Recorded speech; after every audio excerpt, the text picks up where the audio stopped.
Kanya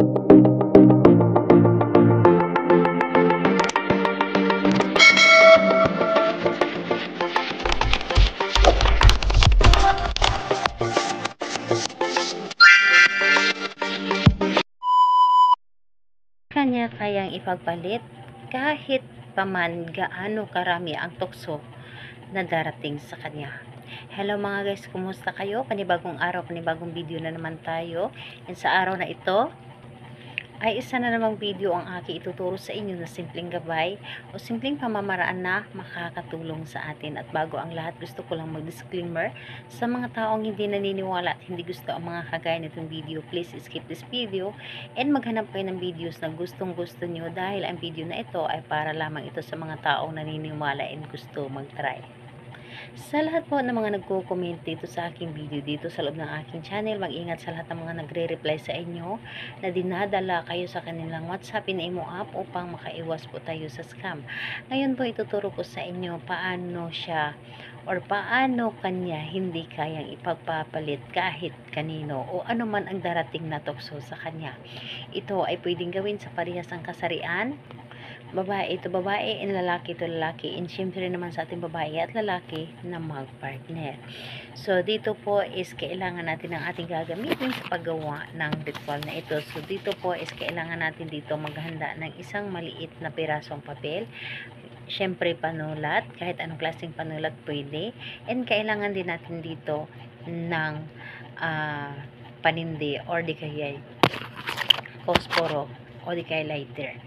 So, pero mas maganda na posporo ang ating gamitin, dahil ang posporo po is yung mga gamit niya is galing sa kalikasan. So, mas maganda yon na yun ang ating gamitin. So, ayan, kapag ready ka na, kailangan mo lamang dito i-ready ang inyong sarili. Kailangan na alam mo sa iyong sarili na gustong gusto mo itong gawin at hindi ka nagdududa sa inyong dapat nang gawin, at buo ang inyong loob, tiwala at paniniwala sa paggawa nito.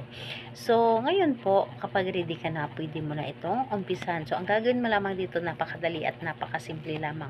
So dito po is sa papel na ito is isulat mo lamang dito ang pangalan ni target. So 3 linya lang po. So pangalan ni target, so pangalan niya at apelyido. So 3 line po ang pagkasulat po ninyo. So ayun, pagkalipas or pagkatapos mong isulat, yung kanyang pangalan ng 3 bisis, kumuha kayo ng inyong laway, dahil ang ating laway ay makapangyarihan ito. So, mas malakas yung energy sa ating ginagawa kapag lagyan natin ng laway. So, lagyan natin ng laway yung 3 line. Pagkatapos mong lagyan ng laway ang 3 linya ng pangalan niya, is kunin ninyo yung posporo o di kaya lighter. So, ang gagawin ninyo dito, yung papel na ito ay inyong sunugin. Sunugin ninyo ito, and habang sinusunog ninyo ito, kiniklaim ninyo sa inyong sarili na ikaw ay hindi ipagpapalit ng inyong partner.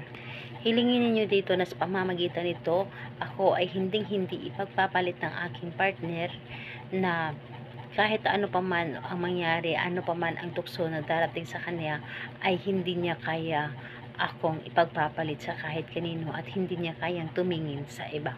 So, ayun po, pagkatapos nun ay yung abo ng inyong sinunog na ginawa ng ritual is inyo itong kunin at ipalipad sa hangin. So, itapon nyo doon sa labas yung abo nito at hayaan ninyo na ilipad ito sa hangin.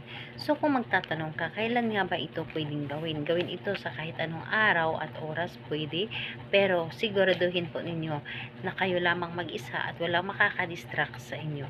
So, ayun po, salamat po sa inyo. Bye bye everyone. Good